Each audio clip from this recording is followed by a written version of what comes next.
What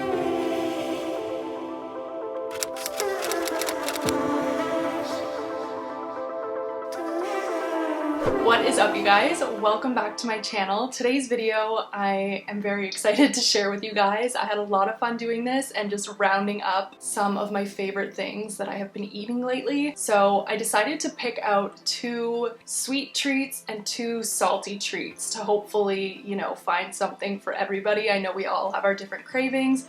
I'm personally a sweet snacker, so I always am trying to come up with healthy alternatives and things that I'm gonna feel good about eating and putting into my body. So let's get started.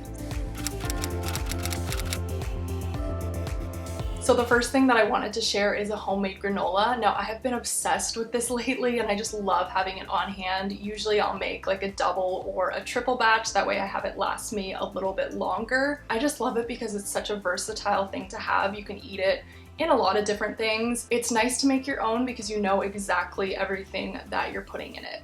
So for my homemade granola, I love to use some old-fashioned oats, and then I'll add some nuts, so you can really use whatever nuts you like or whatever you have on hand. I personally love using pecans and cashews, and I'll just coarsely chop those up. Then I'll take some coconut oil as well as some honey. And if you wanted to make these vegan, then you could definitely swap out the honey for some maple syrup or maybe some agave syrup. Then I will mix all of that up together, lay it out flat onto a baking sheet, and then bake it for about 12 to 15 minutes or until it's just perfectly golden brown. So you might want to check on it just to make sure you don't overdo it.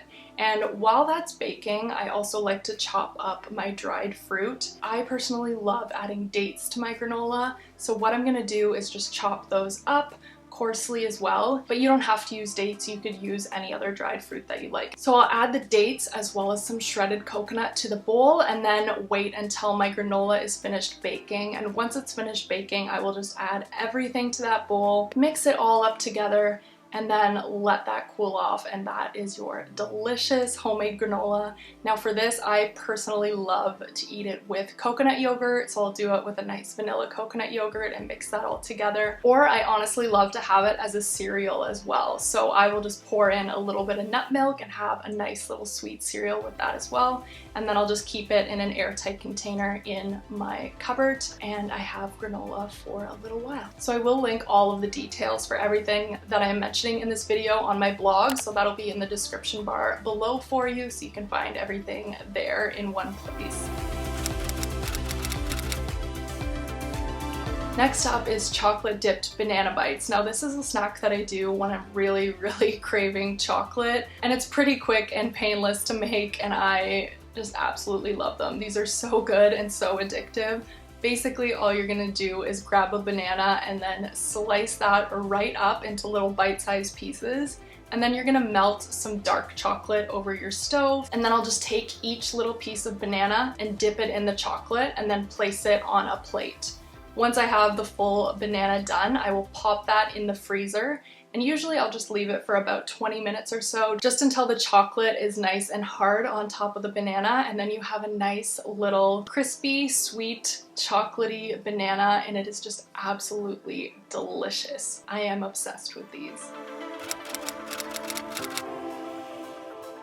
Now moving on to the salty snacks. So the first thing is some sweet potato French fries. These are really great. They'd be great, honestly, as a side to one of your dinners or your lunches, or just as a snack if you're craving something saltier and just want that something to munch on. So you're gonna need a sweet potato, and then you're just gonna chop that up into little fry pieces. I personally prefer a thinner French fry, but if you're the kind of person who likes a thicker fry, do you.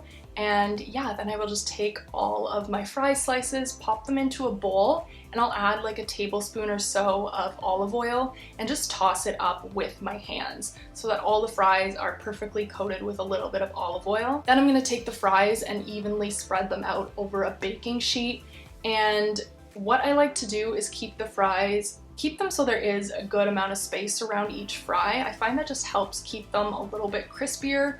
Whereas if they're all closer together, the heat just seeps into them and they are a little bit soggier. So make sure your fries have enough space. And then I will just pop those into the oven, bake them at 400 for about 10 minutes, take them out and flip them, and then bake them again. And then once they're all ready, I'll take them out of the oven, toss the cooked fries into a bowl, and I personally like to add pink salt as well as garlic powder. So I'll sprinkle a little bit of each of those onto the fries and then toss them up, and these are honestly so delicious. And you can add like a little dip if you like to dip your fries into something, but I personally love them just as they are. Last but not least are little Bruschetta Bites. So these are perfect even if you wanted to bring these to like a party or something as an appetizer. I think these are a great option. Or if you're just wanting a snack at night while you're at home, these are really easy to whip up. So all you're gonna need is a fresh tomato. I usually use about half, and you're just gonna dice that up.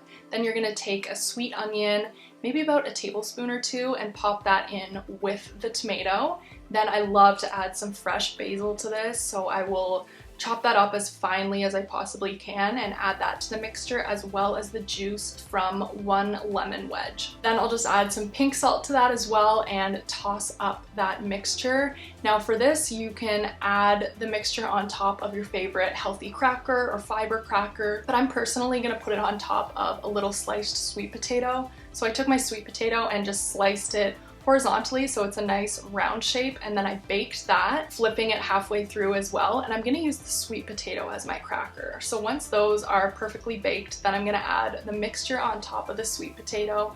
Then I'm gonna take a little bit of Parmesan cheese and top it on top of the tomato. And then you have those tasty little bites. So these are honestly delicious, and I love just the subtle saltiness from the salt in the mixture, as well as you get the flavors from the basil, and then the Parmesan cheese adds a nice salty fix as well. So if you did want it to be a little bit crunchier, then maybe opt for your crackers, but I personally love having the little sweet potato because it gives me that nice contrast of sweet and salty happening, and this is just a really, really tasty little snack. Alright, so that sums up my 4 snacks that I wanted to share with you guys. I hope you enjoyed this video, and let me know if there's any out of the 4 that you would love to try, that you plan to try. And also let me know if you do try, because I would love to hear your thoughts and or see your pictures. You could always tag me on your Instagram stories or whatever. I would love to just see your recreations. And yeah, that basically sums up today's video. So I will see you guys in my next one.